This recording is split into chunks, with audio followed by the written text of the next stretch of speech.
No último devocional, Paulo disse para nos alegrarmos no Senhor, em contraste com a alegria dos falsos mestres, ele chama de cães, especialmente aqueles que se orgulhavam daquilo que podiam fazer ou de serem circuncidados como prova de pertencerem ao povo de Deus, porque eles eram judeus e a circuncisão mostrava isso para todo mundo. Ainda ele faz um contraste com aqueles que confiavam nas suas obras, naquilo que eles poderiam oferecer. Então, Paulo vai dizer para se alegrarem no Senhor, porque a salvação não era um mérito, não era um merecimento de alguém, mas era algo que acontecia em espírito, ou todos aqueles que eram circuncidados no espírito. Filipenses 3, 4 a 7 é um complemento disso, e Paulo vai mostrar como que ele ainda era alguém que poderia muito bem se orgulhar naquilo que fazia. Tá? Vai dizer o seguinte, Filipenses 3, 4 a 7. É verdade que eu também poderia confiar na carne. Se alguém pensa que pode confiar na carne, eu ainda mais. Fui circuncidado ao 8º dia, sou da linhagem de Israel, da tribo de Benjamim, hebreu de hebreus. Quanto à lei, eu era fariseu. Quanto ao zelo, perseguidor da igreja. Quanto à justiça que há na lei, irrepreensível. Mas o que para mim era lucro, isto considerei perda, por causa de Cristo. Perceba que ele continua fazendo um comparativo com os judeus, e a questão não é que os judeus não possam ser salvos, até porque o próprio Paulo era judeu, Pedro era judeu, os outros apóstolos também.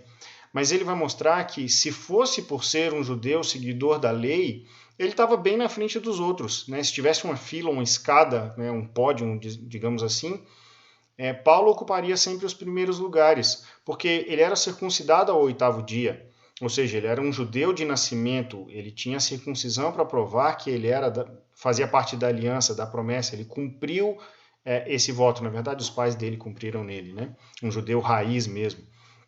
Ele era de descendente direto de Israel, da linhagem de Benjamim, hebreu, filho de hebreus, ou seja, ele era linhagem pura, né? Hoje a gente chamaria de sangue azul, mas todo mundo tem sangue vermelho mesmo. Em relação à lei, ele é fariseu, ou seja, ele fazia parte do partido mais radical em relação à lei que nunca houve antes na história. É um povo muito zeloso pela letra da lei. Inclusive, Jesus critica muito eles exatamente porque seguiam demais a lei, mas no coração deles não havia amor a Deus, né? Quanto ao zelo com a lei, ele foi perseguidor dos cristãos, daquele que os judeus chamavam de blasfemadores, né, ou blasfemos, porque diziam que Cristo era filho de Deus, ou, em outras palavras, a mesma essência de Deus, ou, ainda mais, Deus como Deus. Então, diante da lei, ele era alguém irrepreensível. E pode parecer um pouco exagerado, é só nós lembrarmos que nós temos 2 exemplos de Jesus, inclusive, falando de pessoas com essas características, ou conversando com pessoas com essas características. Um é em João 1,47, quando ele vê Natanael, e ele diz o seguinte: eis aí um israelita em que não há dolo, né, ou não há culpa, ou dolo, né, a pronúncia me falha aqui agora. Mas existia um homem incorruptível, alguém que era zeloso da lei. E Jesus reconhece isso nesse homem. Alguém que não era digno de culpa, ou alguém que não era culpável diante dos homens. Mateus 19, 21, também, quando o jovem rico vem até Jesus, Jesus, num primeiro momento, o jovem pergunta: o que eu faço para ser salvo? Jesus responde: olha, cumpre a lei, basicamente, né? Então o jovem responde: mas isso eu fiz desde a infância. E Jesus não questiona isso. Jesus não fala: você falhou naquele ponto da lei e tal. Não, Jesus não questiona isso. Pelo contrário, ele diz: só te falta uma coisa. E essa uma coisa não está escrito na lei, não está detalhado na lei, mas era algo que a lei demonstrava a partir do coração. E no coração daquele jovem, os bens ocupavam um lugar muito acima do Senhor. Ocupavam um lugar muito acima de Deus, e o primeiro mandamento é: não terás outros deuses diante de mim. Então, aquele jovem cai em algo que não estava na lei, mas diante da lei ele era também irrepreensível, ou pelo menos Jesus não nos apresenta uma repreensão em relação à lei.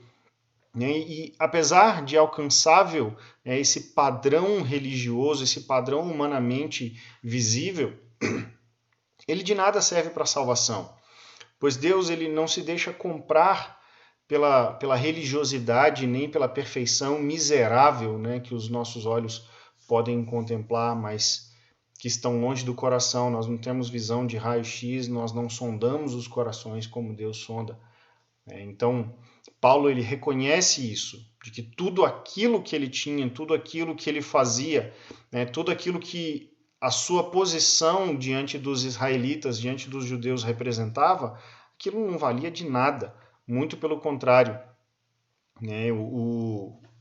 Ele era perfeito segundo o padrão humano, ele era aprovado diante desse padrão humano, mas isso não valia nada para ele. Isso é uma alegria falsa, passageira, né? Porque se apoia no orgulho e na vaidade dos elogios dos outros. Toda vez que nós nos orgulhamos por aquilo que recebemos de pessoas, provavelmente estamos deixando de lado aquilo que Deus tem para nos oferecer, seja em aprovação ou reprovação, porque a reprovação de Deus ela é boa também, né? Ela gera alegria depois. Por isso, porque isso não vale nada, porque esse padrão religioso não vale nada, Paulo abandona tudo, porque ele viu em Cristo algo mais precioso. Quando ele deixa para trás tudo aquilo que ele considerou importante para seguir a Cristo, ele descobriu o que era a verdadeira alegria. Nós gostamos de ouvir testemunhos, e especialmente de pessoas que passaram por situações difíceis e superaram, né? E é bonito ver como que gera uma comoção, gera uma motivação. As pessoas olham para esse exemplo, muitas vezes eu olho para esses exemplos e falo assim, cara, eu podia fazer diferente, né? Especialmente aquelas pessoas que abandonaram para uma causa nobre, talvez ajudar os pobres. Tem um rapazinho que abandonou tudo para conseguir furar poços na África, né? Para levar água para o povo, enfim.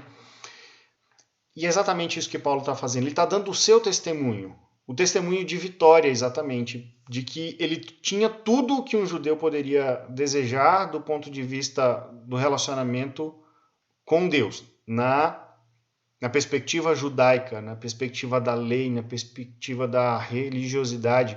Mas ele abandonou tudo porque ele conheceu o Messias dos judeus, mas o Salvador do mundo. E nada daquilo que ele tinha valia de fato.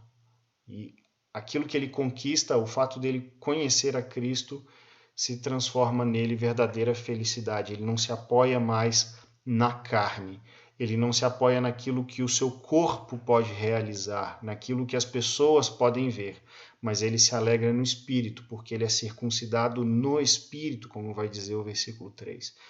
Ele sai dessa dimensão corpórea, não que sai, não é uma experiência transcendental, tá? Mas ele para de pensar com aquilo que o corpo pode alcançar, mas aquilo que ele pode alcançar em Cristo e por causa de Cristo.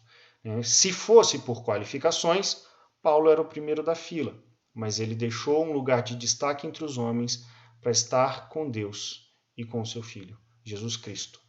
Então, meu desejo, meu desafio para você hoje é que você não apoie ou não se apoie naquilo que você é. Não é por causa disso que Deus salva e não é por causa disso que Deus ama. Não é por quem você é, mas por quem Ele é. Ele é amor. E se você se deixar encontrar por esse amor, você vai descobrir uma alegria que nada no mundo pode tirar. Mesmo em meio à dor, mesmo em meio a sofrimento, ou às vezes no meio em choro, né, em dor, você vai poder experimentar a certeza de que estará com Deus eternamente.